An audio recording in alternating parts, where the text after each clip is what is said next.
So these are the basic materials that you need for building a low fidelity prototypes.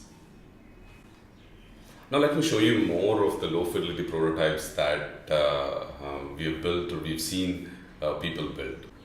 Here is the one which gives you screenshots or the paper prototypes of the different interfaces that an application has. This is just basically showing you different interfaces that the app has or the solution has. Here's another one.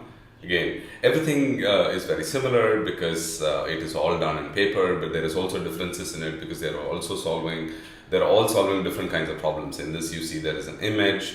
In this, there's no image in terms of which interface it is, where the user is currently in. It's listening, it's searching, and everything. Here is another solution which also has. So I think one of the other interesting things that you could do in a paper prototype or low fidelity prototype is you can also create elevations that can actually be a good way of evaluating how your interface will look for the users.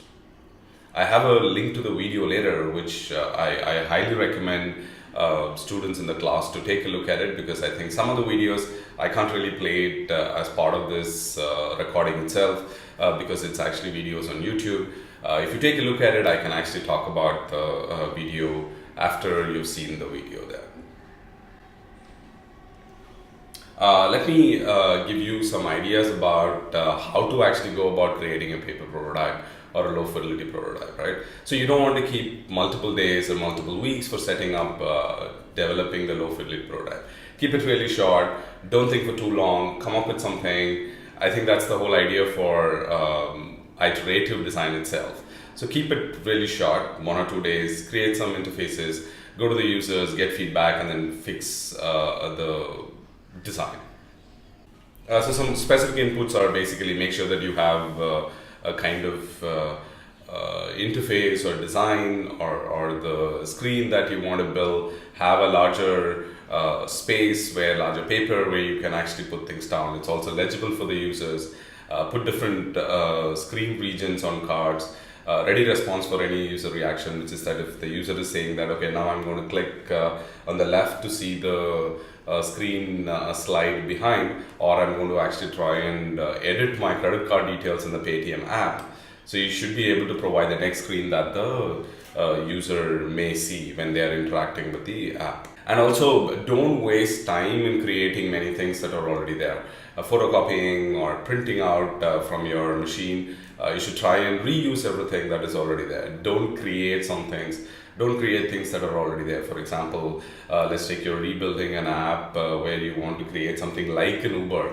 You can take actually basic nuts and bolts of Uber interface itself and then build on top of it instead of actually creating the entire Uber interface on a paper prototype.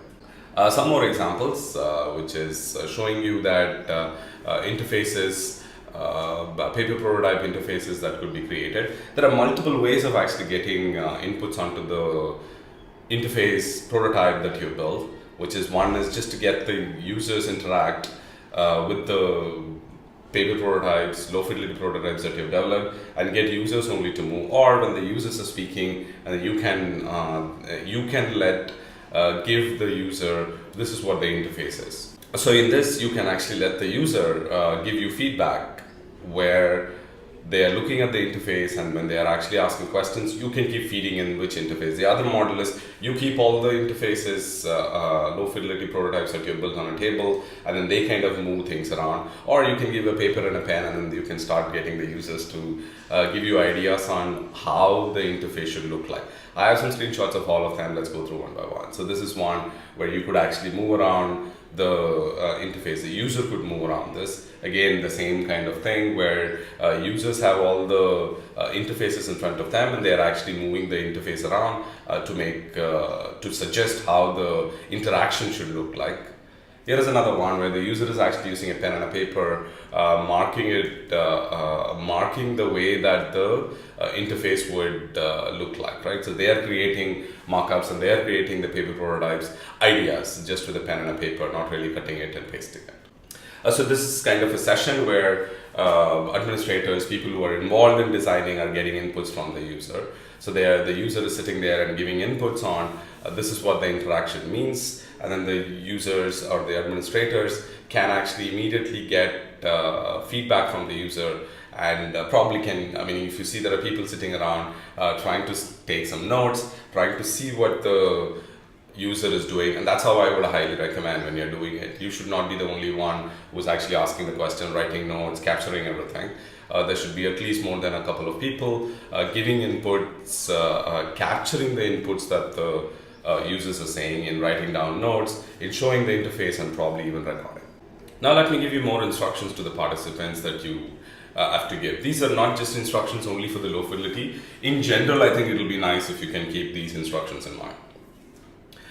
Describe the purpose of the evaluation, that is, make sure that they understand what the evaluation is all about. It is testing the product, it is not testing them. So the statements that you can clearly use is, I'm testing the product, I'm not testing you. Tell them they can quit at any time, demonstrate any equipment, how to use it, get them to at least get a feel of what the equipment is, explain how Think Aloud works, right? Because I think one of the biggest disadvantages that you will have in Think Aloud or in this low fidelity evaluation prototypes is that low fidelity prototype evaluations is that you will end up actually seeing people who are more talkative, give you more inputs compared to actually people who don't speak much. So you want to explain what a Think Aloud is, make sure that the participant that you've got understands what a Think Aloud is and is able to actually speak, is able to actually communicate his thoughts, basically speak everything that he or she is thinking.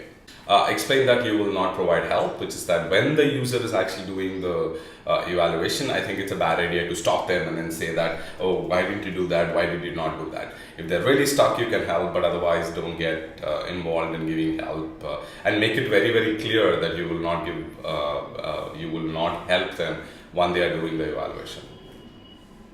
Yeah, explain the basic concepts, because I think it's always nice for everybody to know, the participants to know what is going on, what is the kind of basic interface that they're going to look at.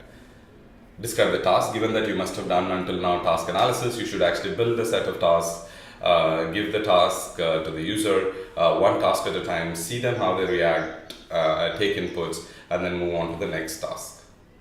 So here are the two videos that I said I will actually let you to watch it. I'll also put this link in the YouTube, in the document on the website, or on the YouTube comments, so that you can actually take a look at these videos, because I really want you to take a look at these videos to understand what sketching and prototyping is, and how there are some nice inputs that you can take in terms of developing these prototypes.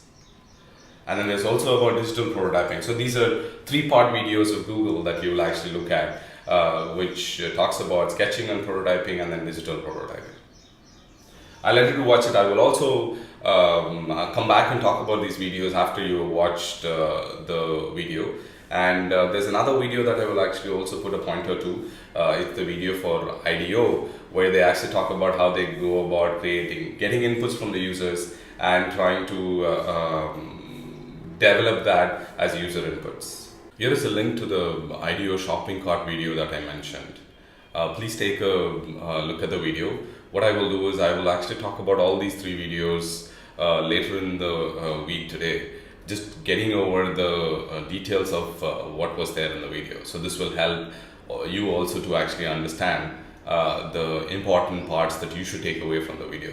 So I would highly recommend you to watch the videos before you actually watch the part that I'm going to be talking about the videos. User-centered design, right? So now moving on to the topic of, we did some iterative design, low fidelity, we brought the users in mind. So let's just talk a few minutes about just the word or the concept. Theoretically, what is user-centered design? First time I'm introducing the word user-centered design. User is kept in loop, which you understand. That's why I was kind of building it over the users. So at this point in time, it should be very intuitive, or sometimes even to some extent trivial. Testing under real circumstances, which is what you would do contextual inquiry or task analysis. End user wants, needs, and limitations have to be considered while designing a product, which is necessary, because otherwise you will end up designing something which users may not use. Ethnography plays an important role, which probably we have seen even in the past, that knowing how people are using the systems in their own location, in their own environment, is actually very, very important.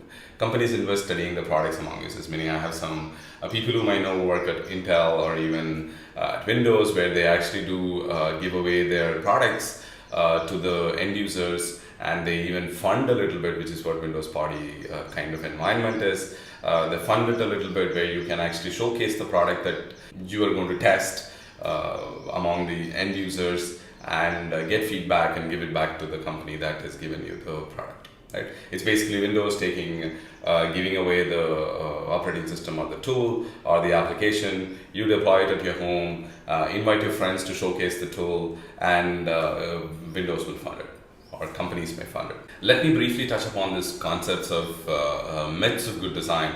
Meaning, I think I've left the slide blank because I wanted you to think about, before going to the next slide or before going to the next minute in the video, I would like you to actually think about what are the myths of good design. What do you think there are some myths which people think that is good design, but it's really not. Please take a minute or two and think about it. And if you have some ideas, please pass it on to the mailing list also. I'll be keen to look at what you came up before actually looking at the slides. So here are some I think is actually myths, which is sometimes again it's intuitive. Good design is just cool graphics. People just think that I'll just make cool graphics and it should just communicate what I want to communicate with the users, which may not be the case. Graphics, part of big picture of what you want to communicate and how. Also need to consider what people are trying to do and how, because just imagine if the Uber app that you're using, where the cars are, let's take about half a centimeter versus 3/4 of a centimeter. That's probably the distance in which the size of the car that is placed in your phone. But imagine if this was a big car, right? If it was, let's say, 2 centimeter by 2 centimeter or 2 centimeter by 3 centimeters. So that's going to be actually pretty ugly, right? So therefore, you want to be very clear on what kind of graphics you can use while actually building your solution, and you want to be very careful with it. Good design is just common sense. Many people actually have argued that design is nothing but just common sense, right? You just have to think it through, which is what think aloud sessions are, cognitive walkthrough are. You just think aloud, you just do this cognitive walkthrough, you should have good design. But that's not the way it is, right? Meaning in that case, why are there so many websites, services that we see, which are actually crappy in their interface? Underestimates work needed for great designs, because I think it's not that very easy to come up with good designs. Now we have a lot of design patterns, which is another part of the course also, which I'll go through in detail about what are the design patterns that are available, which designers like you and programmers like us can actually use. But I think using design patterns does not just give you good design also, right? It does not give you the design that you would like to have. Design patterns are built for something. We'll actually look at later advantages and disadvantages of design pattern. But design pattern helps you generally to get some basic things in place, not necessarily everything in good place. Oh, we can fix the interface at the end. That's probably another view that people would have, which is, let's just build it and then we'll think about the interface at the end. We don't really care about the interface to start off with. Overlooks the cost of major changes, because you come back to it later. There are going to be more changes, major changes required, and it may actually cost you more than actually doing it well in the first time. Good design includes making sure you have the right features, right? Features. See, I think that's always the trade-off that you have to keep playing. Functionality / features versus interface, right? These two are the things that you want to always keep balancing out in every thought process that you have. Marketing takes care of user understanding. I don't really need to think about users.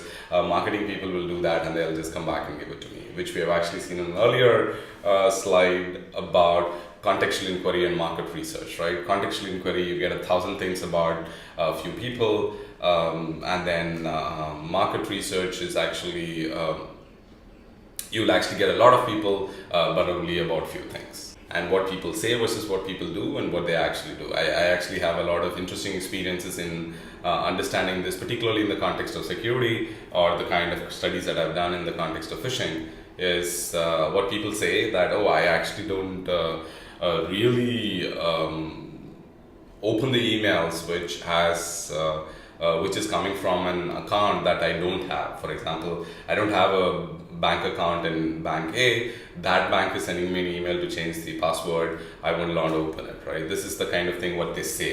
What they actually do is actually something different, right? If you send an email saying, oh, please open this link and you'll get 1,000 rupees voucher for this, or you'll get a 35% discount on your next Pizza Hut order or something, people end up actually opening it, right? So what they actually say and what they actually do and what they actually need is actually very different, right? So with that, I'll actually stop about what the myths of good design are. Now I'll actually get into how to motivate what we've been talking about called interactive design. There's another software engineering view of the same thing also. I'm sure many of you have seen this waterfall process of designing applications, building application, which is go to the end user, system requirements, design code, integrate and test, and then operations and maintenance, right? So this is a very waterfall flow, which is everything goes down. Developing things, it is hard to come back because you do integration and testing, which you want to actually go back and fix some design or design requirements. It's actually going to be hard. I've been part of some projects where these kind of processes is being followed, and it's actually extremely hard to go back and fix. Every fixes that you want to have is also cost, right? It is expensive. It's hard to get the developers to be convinced to actually make the changes also. The problems are it is in one direction. You can't actually go back and fix all that, right? You can't go back up with if there's a problem in downstream. Should be getting more feedback throughout the testing implies that you design once not optimal for user experience, right? So it has these so to say assumptions which are being made, which may or may not be true. It's actually hard to get the design well done through this waterfall design. We'll fix the user interface at the end, do testing all at once. Testing for software engineers is different than user experience, right? So now I have actually many of my students now who are working as full-time, full stack, so to say, design experience or user experience engineers, right? Meaning we have heard about full stack developers. Now there is also full stack design engineers, user experience engineers, right? What are these people? These people are actually starting from the way of thinking of a solution, converting it into the final solution and deploying it, getting user feedback and revising it, everything that they do. That's what is a full stack designer now, full stack user experience engineer. Whereas these kind of things, right, for software engineers, different. For the way that testing will be done by a user experience engineer is very different from a testing that will be done by a software engineer. So those are the problems with the waterfall model. Let's look at what do we want to do, right? In this course, we have been emphasizing this whole idea of user-centered design, iterative design. So I would like you to actually take a look at this slide, which actually talks about user-centered design. Course project should be structured around the iterative design, which is that I really would like to see some of you do some ideas, try out with your own apps that you want to build, or take up a problem that is in there with respect to the interface and try and actually modify it, right? Which will help. Fail fast is an idea by which you say, I'm going to design, I'm going to get some prototype done, go get some feedback, fix it, and then come back, redesign it, right? Fix it in terms of evaluating, and then come back and redesign it, right? So that's the idea for fail fast. Which is actually a quite very useful technique in terms of getting your designs better. I think in terms of programming, these are the terms are called agile programming and topics around that. Ideal design process is that low fidelity, medium fidelity, and then high fidelity prototypes. Ideally in the early stages of design, as many iterations as rapidly done, fail fast, try a lot of ideas, do the breadth, avoid high fidelity tools, or over time progressively refine your design and then get to the high fidelity. Right? In one slide, I think that captures the entire course in that some sense, right? You want to really do low fidelity, you want to really do high fidelity, but you want to go from low to high with some multiple iterations in between, and many inputs should be taken before you go to the final prototypes. Okay, so with that, I'm going to wrap up this idea of user-centered design, giving you an introduction, and then even talking about this low fidelity, high fidelity, and ideas of actually how to build it, how to create these prototypes, right? So now what I'm going to get onto is I'm going to get onto a topic called design patterns.